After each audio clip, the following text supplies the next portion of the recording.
Welcome back to my channel and welcome back for the next discussion of today.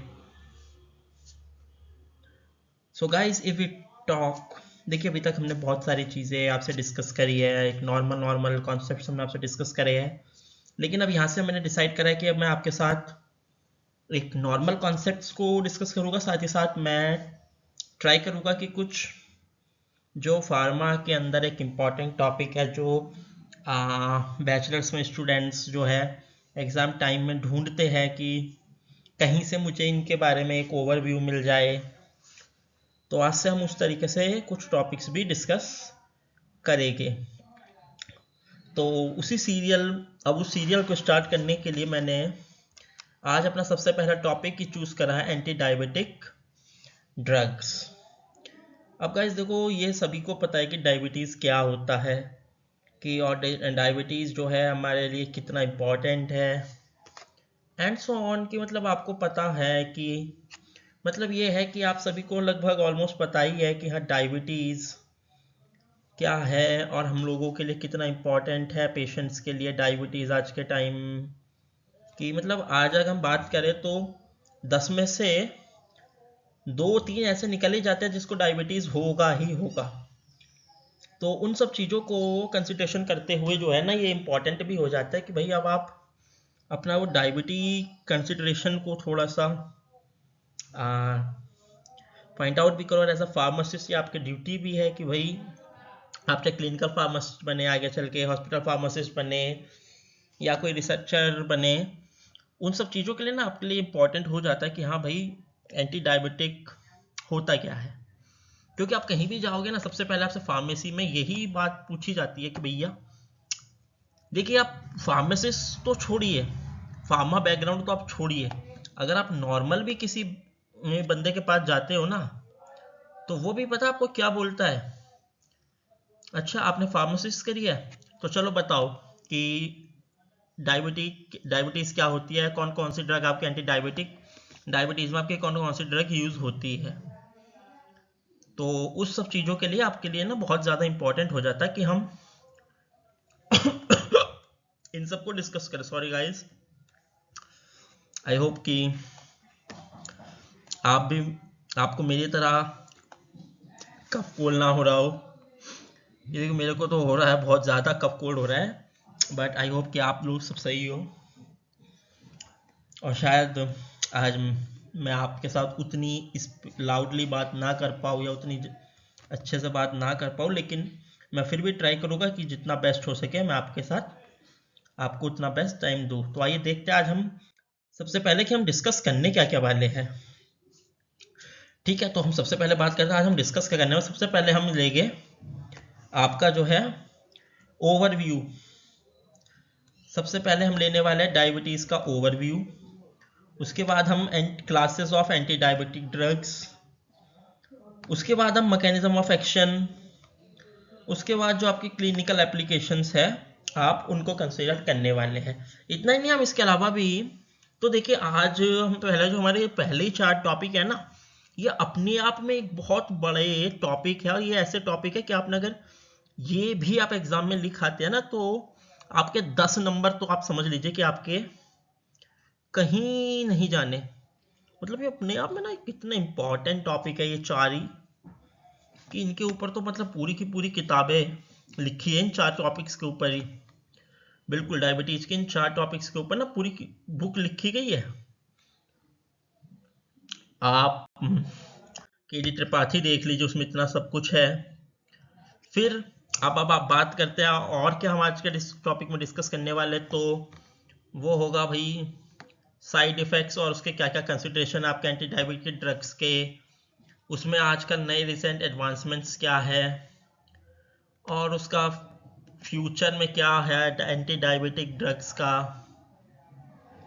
और फिर at the end हम आज का आपसे कंक्लूजन डिस्कस करेंगे। तो गाइज इतना सब कुछ हमें डिस्कस करना है आज, तो मैं सोच रहा था क्यों नहीं हम एक थोड़ा अलग वे से आज आपसे डिस्कस करें। आज मैं ये नहीं चाहता कि मैं सिर्फ बोलूं, आज मैं ये सोच रहा था कि थोड़ा सा ना अपना जो मेथड है आप लोगों से बात करने का वो थोड़ा सा मैं चेंज कर दूं, जिससे जो है ना आपको भी परेशानी ना हो कुछ और मेरे को भी परेशानी ना हो। तो मतलब क्योंकि देखो अभी तक हम जो थे वो ऐसे टॉपिक डिस्कस कर रहे थे जो आपको बस एक ऊपर से ओवरव्यू मिल जाए चाहिए, आप उसके बारे में लिख दोगे। लेकिन ये सब ऐसे टॉपिक्स है जो आपको करने ही पड़ेंगे, मतलब इन पे आपको ज़्यादा ध्यान देना पड़ता है। तो गाइस चलो शुरू करते हैं आज का अपना डिस्कशन। वैसे पहले ही बहुत टाइम हो चुका है, तो लेट्स कंटिन्यू। तो गाइस सबसे पहले आता है आपके पास ओवरव्यू ऑफ डायबिटीज़। हम एक शॉर्ट डेफिनेशन ले लेते हैं कि डायबिटीज़ होती क्या है। Diabetes is a chronic condition affecting glucose metabolism. बिल्कुल, डायबिटीज़ आपकी ना एक ऐसी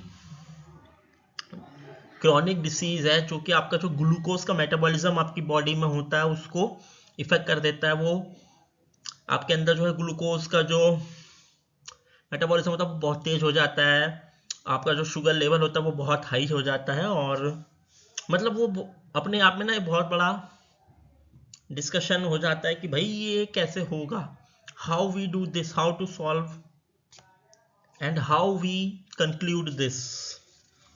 ठीक है, अब अगर हम बात करें तो अब अगर आपसे कोई भी पूछता है कि भाई बताओ व्हाट इज डायबिटीज, तो आपको सीधा बोलना है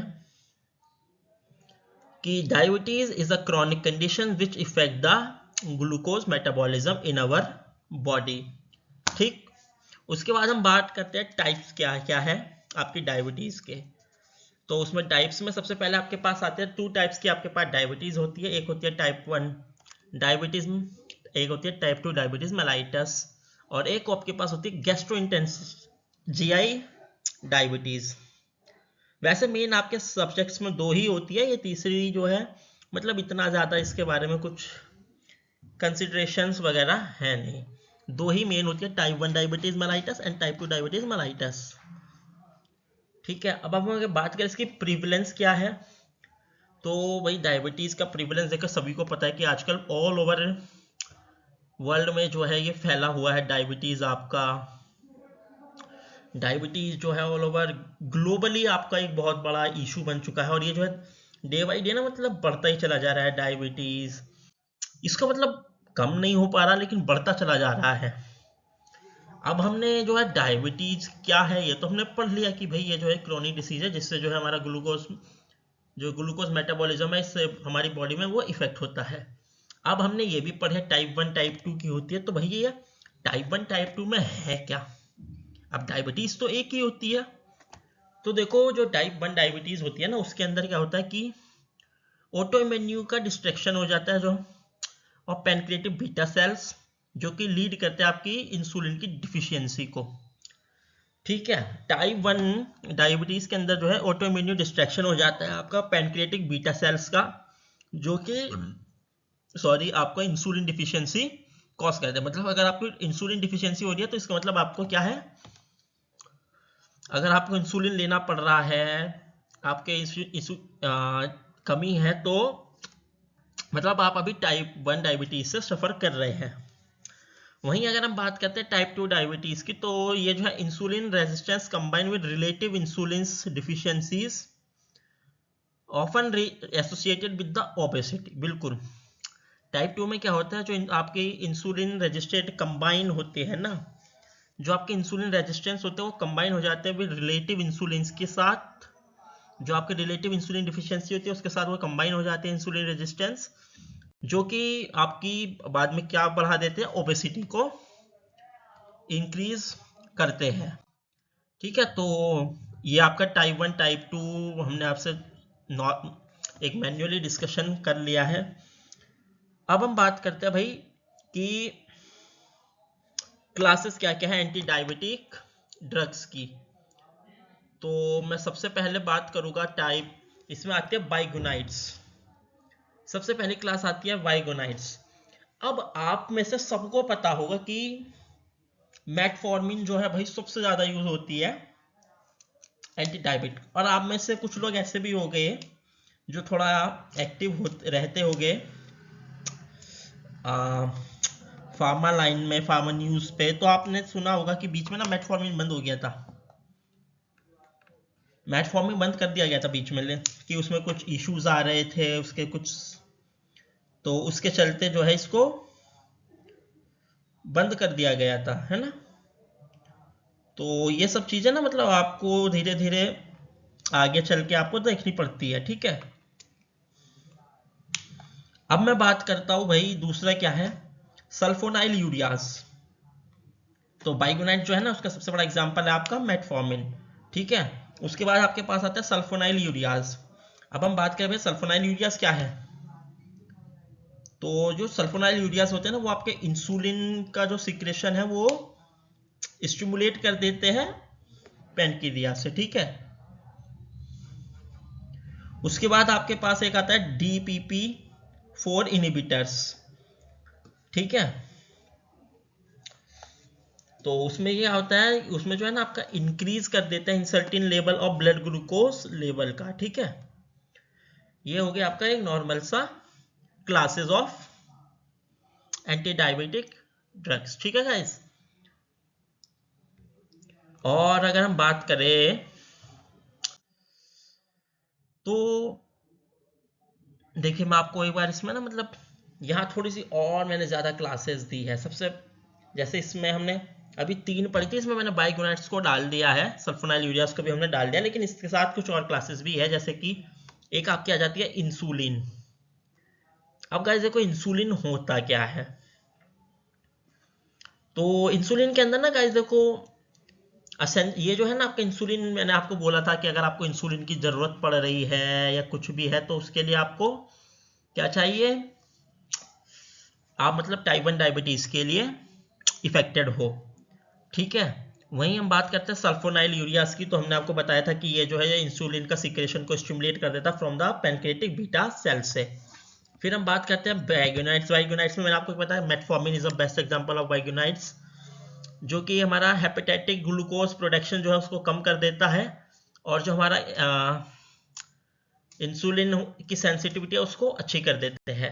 और जो हमारे GLP-1 रिसेप्टर अगोनिस्ट होते हैं वो जो है हमारे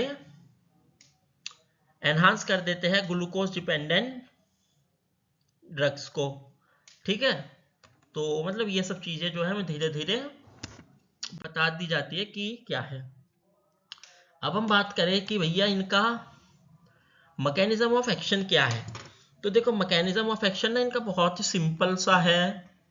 जैसे कि हम बात करें कि मैकेनिज्म ऑफ एक्शन में इसके इंसुलिन सिक्रेशन, अगर हम इंसुलिन सिक्रेशन का मैकेनिज्म ऑफ एक्शन की बात करते हैं ना तो उसमें क्या होता है, स्टिमुलेट कर देता है हमारे पैनक्रियाट, जो हमारे इंसुलिन सिक्रेशन होते हैं वो जो हमारे पैनक्रियाटिक बीटा सेल्स होते हैं वो उनको स्टिमुलेट कर देते हैं, जिसकी वजह से वो उन्हें इंसुलिन को रिलीज करना पड़ता है, ठीक है। मैं आपको सिंपल सिंपल लैंग्वेज में बता रहा हूँ, मैं ज़्यादा लंबी आपको मैं पकाऊंगा नहीं, क्योंकि मुझे पता है कि देखो ये ऐसा टॉपिक है जो आपको एकदम से समझ में नहीं आएगा, इसलिए मैं सिर्फ आपको एक छोटा छोटा ओवरव्यू दे रहा हूँ ताकि आपको कोई ज़्यादा परेशानी ना हो इसके लिए, ठीक है।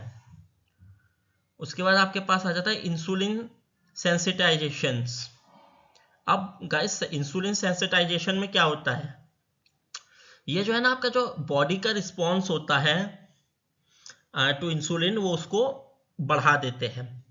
अब जब आपके बॉडी ही रिस्पॉन्ड नहीं करेगी कि भैया इंसुलिन प्रोड्यूस हो, इंसुलिन प्रोड्यूस नहीं करेगी आपकी बॉडी, तो क्या होगा। तो मतलब ये जो इंसुलिन सेंसिटाइजेशंस होते हैं वो आपकी बॉडी में बढ़ा दे, वो आपका जो इंसुलिन का लेवल है उसको बढ़ा देते हैं, ठीक है। उसके बाद हम बात करते हैं ग्लूकोज एब्जॉर्प्शन की। तो उसमें क्या होता है, हम जो है ना ग्लूकोज एब्जॉर्प्शन को रिड्यूस कर देते हैं आपकी इंटेस्टाइन के अंदर। हम नहीं मतलब ड्रग्स, सॉरी, आप कभी मेरे को बोलो कि सर आप तो बोल रहे थे कि हम ग्लूकोज लेवल को जो ग्लूकोज का एब्जॉर्प्शन है उसको डिक्रीज करते हैं, मैं नहीं, वो जो आपके ड्रग्स होते हैं वो, ठीक है। देखो मैं इसी तरह से ऐसी मजाक करता हूँ ताकि कोई बोर ना हो जाए, और आई थिंक कि आपको मेरी इस तरीके की मजाक से कोई प्रॉब्लम ना होती हो, ठीक है गाइस। तो अगर यहाँ तक किसी को कोई प्रॉब्लम है ना तो वो मेरे से डिस्कस कर सकता है। ऐसा कुछ नहीं है कि भाई जब मेरा टॉपिक खत्म होगा मुझसे तभी डिस्कस करोगे। तो मैं एक बार आपसे फिर बता देता हूँ कि जैसे इंसुलिन है, वो क्या करते हैं हमारी बॉडी के अंदर, वो जो है ना फैसिलिटेट कर देते हैं सेलुलर ग्लूकोज अपटेक को, इनिबिट कर देते हैं, इनिबिट हेपेटिटिक्स ग्लूकोज को, जिससे ग्लूकोज का प्रोटेक्शन नहीं होता। फिर हम बात करें सल्फोनाइल यूरियाज क्या करते हैं, तो भैया वो जो है बाइंड कर देते हैं सल्फोनाइल यूरिया रिसेप्टर के साथ, जिससे जो है हमारा इंसुलिन का रिलीज जो है वो बढ़ जाता है। उसके बाद हम बात करते हैं कि भैया मेटफॉर्मिन क्या करती है, या बाइग्यूनाइट्स का क्या मैकेनिज्म ऑफ एक्शन है। तो वो जो हमारे एएमपी एक्टिवेटेड को एक्टिवेट कर देते हैं, जिसके एक्टिवेटेड प्रोटीन काइनेज हो जाते हैं एएमपी के, जो कि रिड्यूस कर देते हैं ग्लूकोजेनेसिस को, ठीक है। और अगर हम बात करें कि GLP-1 एगोनिस्ट क्या कर देते, तो वो जो है ना मिमिक कर देते हैं आपके इन सिक्रीशंस और हार्मोन्स का, जिससे जो आपका इंसुलिन सिक्रीशन है आफ्टर पोस्ट मील वो एनहांस हो जाता है, बढ़ जाता है, ठीक है। वहीं हम बात करें SGLT2 इनिबिटर्स क्या करते हैं, तो वो जो है ना आपका जो सोडियम ग्लूकोज को ट्रांसपोर्टर्स हैं इन द किडनी, वो इनिबिट कर देता है और इंक्रीज कर देता है ग्लूकोज एक्सक्रीशन को आपकी बॉडी के अंदर, ठीक है गाइस। तो देखो ये मतलब बहुत ही सिंपल सा कॉन्सेप्ट है डायबिटीज का, कोई इतना बड़ा ऐसा हलवा नहीं है ये कि भाई ये तो होगा नहीं, कि सर ये तो बहुत टिपिकल है। देखो ऐसा कुछ नहीं है। मैंने जब पढ़ा था ना, मेरे को लगता था, मैंने जब स्टार्ट करा मैंने कि भाई ये तो बहुत टफ काम है, लेकिन मुझे बाद में पता चला भाई ये तो सबसे इजी काम है हमारी फार्मेसी में, डायबिटीज पढ़ना। उसके बाद अब हम बात करते हैं कि भाई एंटी डायबिटिक ड्रग्स की क्लिनिकल एप्लीकेशंस क्या है। तो उसमें सबसे पहला हमारा जो क्लिनिकल एप्लीकेशन है वो है ब्लड शुगर लेवल कंट्रोल। तो बिल्कुल देखिए वो सीधी सी बात है कि ब्लड शुगर कंट्रोल का मतलब है कि जो आपकी बॉडी के अंदर ग्लूकोज है, शुगर है, उसके लेवल को मेंटेन करके रखती है, जिससे आगे चल के कोई प्रॉब्लम नहीं होती, ठीक है गाइस। उसके बाद वेट मैनेजमेंट, बिल्कुल देखिए अगर आपकी बॉडी के अंदर ग्लूकोज बढ़ेगा, इंसुलिन का अमाउंट बढ़ेगा या कम होगा, तो आपका जो वेट है वो भी उस पर इफेक्ट आएगा। तो आपका वेट को भी मैनेज करना एंटी डायबिटिक का ही काम है, ठीक है। उसके बाद कार्डियोवास्कुलर बेनिफिट, बिल्कुल देखो अगर आप एंटी डायबिटिक ड्रग्स ले रहे हो, या मतलब आपने अपनी जो भी आपकी कुछ ऐसी दवाइयां है ना कार्डियो एंटी डायबिटिक, जो आपकी एंटी डायबिटिक तो आपकी है ही, साथ ही साथ जो आपके कार्डियोवास्कुलर डिसीजेस है ना, तो कुछ कार्डियोवास्कुलर डिसीजेस ऐसी है जिसमें आप यही सब चीजें खाते हो, जैसे कि सबसे बड़ा एग्जांपल है मेटफॉर्मिन आप कार्डियोवास्कुलर डिसीज में भी ले लेते हो, सल्फोनाइल यूरियाज है वो आप ले लेते हो, ठीक है गाइस।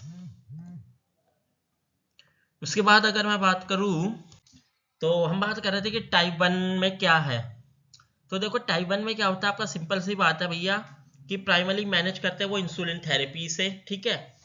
उसके बाद जो है वो टाइप 2 डायबिटीज में क्या करता है, वो जो है ना ट्रीटमेंट करते हैं ऑफन, जिससे जो आपका लाइफस्टाइल मॉडिफिकेशन होता है, और जो कि मेटफॉर्मिन जिसमें हम सबसे ज़्यादा यूज़ करते हैं। उसके बाद हम अगर बात करें तो और मतलब वो बहुत सारी चीज़ें ना आप इंक्लूड कर देते हैं कि भाई आपका लाइफस्टाइल अच्छा हो जाता है, वेट मैनेजमेंट हो जाता है, एंड सो ऑन। उसके बाद जैसे मैंने आपको बोला कार्डियोवास्कुलर मैनेजमेंट, कार्डियोवास्कुलर बेनिफिट्स की कुछ जैसे सल्फोनाइल यूरियाज होते हैं वो आपको हेल्प करते हैं कार्डियोवास्कुलर डिसीजेस में भी। उसके बाद वेट मैनेजमेंट, देखिए आपको पता है कि अगर एक हेल्दी पर्सन आप हो तो आपके लिए वेट मैनेजमेंट होना कितना इंपॉर्टेंट हो जाता है, जो कि मेरे ख्याल से बहुत ज़्यादा अच्छी चीज़ भी है कि भाई आप अपना वेट को कंसिडर कर रहे हैं कि हाँ भाई इस तरीके से हमें ये करके देना है तो करना है, ठीक है गाइस। तो आई होप गाइस कि आपको आज की ये जो वीडियो है वो थोड़ी पसंद आई हो, और उम्मीद करता हूँ कि बाकी वीडियोस भी पसंद आई होगी, और मैं कोशिश करता रहूँगा कि आपके लिए इसी तरीके से टॉपिक्स लेके आता रहूँ डेली, कुछ ना कुछ नया मैं आप लोगों से डिस्कस करूँ। आप भी मेरे से कुछ बात बताइए देखिए मैं यहाँ पे आपको कुछ बताने के लिए नहीं बैठा हूँ, मैं यहाँ पे बैठा हूँ कि मुझे अगर 3 टॉपिक पता है, एक टॉपिक के अंदर मुझे अगर 3 पॉइंट्स पता है तो आपको मैं वो 3 पॉइंट बताऊँ। हो सकता है आपको उसमें कुछ एक 4th पॉइंट बताओ, आप वो मुझे बताइए, या ये हो सकता है जो मुझे पता हो वो उसमें से एक पॉइंट आपको ना पता हो। तो मतलब हम तो यहाँ डिस्कशन करने बैठे कि भाई एक टॉपिक आप मुझे बता दीजिए, एक पॉइंट इस टॉपिक का, एक पॉइंट मैं आपसे डिस्कस कर लेता हूँ, ठीक है। तो गाइस जैसे मैं आपसे हर वीडियो के एंड में बोलता हूँ कि देखो मैं यही चाहूँगा कि आप मेरे साथ कोलैबोरेट करें, मेरे को बताएं कि हाँ हाँ अमन भाई आप हमें जो है इस टॉपिक के ऊपर डिस्कशन कीजिए हमारे से, हमें इस टॉपिक में प्रॉब्लम हो रहा है, तो I will definitely resolve your solution and it's my promise कि आप मेरे को आज अगर कोई बताएगा तो मैं कल आपका उसी टॉपिक के ऊपर आपसे डिस्कशन करूँगा। ये नहीं कि भाई नहीं मैं तो आज नहीं कर रहा, चलो आपसे इस टॉपिक पे मैं फिर कभी आपसे डिस्कशन करूँगा, मैं फिर बात ही ना करूँ, ऐसा कुछ नहीं, मैं आपको डिस्कशन करके दूंगा, आप बस मेरे साथ इस चीज़ को कंटिन्यू कीजिए। तो गाइस आई होप कि आपको मेरे ये वीडियोस पसंद आते होंगे, आप इसी तरह से मेरे साथ रहिए गाइस। आई विल प्रिफर कि please collaborate with me.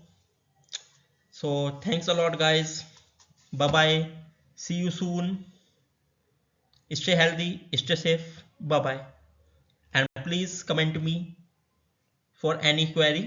Bye.